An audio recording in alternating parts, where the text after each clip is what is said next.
দিন রাত বাড়িতে অশান্তি, খিটখিট খিটখিট। আচ্ছা তোমরাই বলো তো, আমি কাজ করতে পারি না, আমি কাজে যাই না, রোজগার করি না, বউ বসে বসে খাওয়ায়, বউ আমার সঙ্গে ঝগড়া করে আমায় গালি দেয়। এটা আমার দোষ নাকি আমার বউয়ের দোষ? তাই আজকে আমি ঠিক করেই নিয়েছি, শালা বাড়িতেই থাকবো না। যেদিকে এই দু চোখ যাবে আমি সেদিকেই যাব। আমার দুঃখের কথা আর কি বলবো সাধু বাবা, আমার কপালটাতেই দুঃখে ভর্তি। আমি না হয় একটুখানি কুঁড়ে, কাজ কাম করি না, তাই বলে বউ সকাল সন্ধে ঝাঁটা মারে, ঘর থেকে চলে যাওয়ার হুমকি দেয়। তাই সাধু বাবা, আমার যেদিকে দু চোখ যায় আমি সেদিকেই চলে যাব।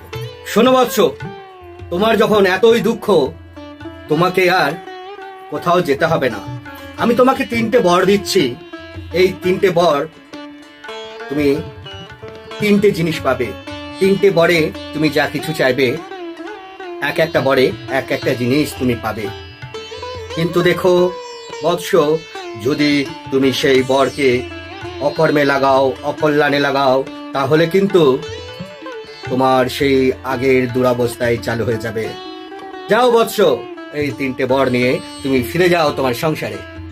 ভাইরা, তোমরাই দেখো, এই পণ্ডিত সাধু ফকির সাহেব ফকির বাবা আমাকে এমন বর দিল, যা শালা আমি যা পাবো গ্রামের লোক ডবল পাবে। আমি একটা জিনিস চাইছি, শালা আমার একটা চোখ যদি কানা হয়, গোটা গ্রামের লোকের 2টো চোখ কানা হয়ে যাবে। আমি তো ভীষণ ভুল করেছি, ওই অসভ্য বাদর লোকটাকে বর দিয়ে। তাই শোনো, তোমার বর আর কোনো কাজে লাগবে না, তুমি যেমন ছিলে তেমনই হয়ে যাবে।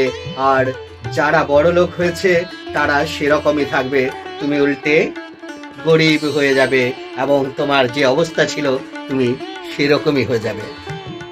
কথাই বলে বন্ধু, কাঁটা গাছ বাড়ে কিন্তু হিংসা গাছ বাড়ে না।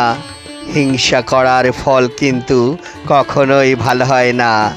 চালাক ভালো, অতি চালাকের কিন্তু গলায় দড়ি।